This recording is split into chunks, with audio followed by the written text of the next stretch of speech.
માં આગળ વધીએ। વીજ લાઇનમાં વળતર વગર કામ શરૂ કરાતા મોરબી જિલ્લામાં પણ ખેડૂતો આકરા પાણીએ છે।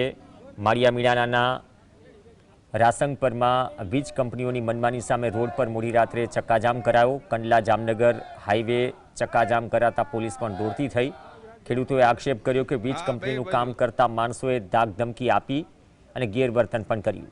અદાણી કંપનીની 765 કેવીની વીજ લાઇનમાં ખેડૂતો अन्याय थतो होवानी फरियाद करी रह्या छे। उल्लेखनीय है कि अगाऊ वीज कंपनी मनमानी सामे खेडूतोए 12 डिसेम्बरे कच्छ में 7 कलाक नेशनल हाईवे ब्लॉक कर्यो हतो, जे बाद कलेक्टरनी मध्यस्थता थई हती। हवे कच्छ जेवी स्थितिनुं निर्माण सौराष्ट्रना जिल्लाओमां पण थवा लाग्युं छे।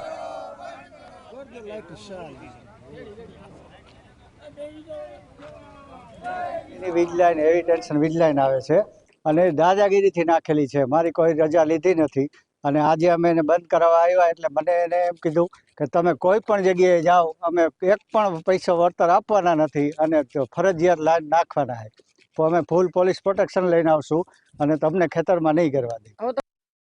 વીજ પોલ ઊભો કરે અને કોરિડોરથી વધારેની જગ્યા જે આવે છે, જે રસ્સા જે આપણે ટાવરમાં જે ઊભો કરે છે એના રસ્સા આખા ખેતરમાં જે આશરે 24 ટાવરના રસ્સા ખેંચેલા છે પૂરા આખા ખેતરના અને આ બાજુના ખેતરમાં પણ પૂછા વહીના જે રસ્સા ખેંચી અને નુકસાની કરેલી છે એનું નુકસાની ભરપાઈ કરો એવી અમારી ખેડૂતની માંગ।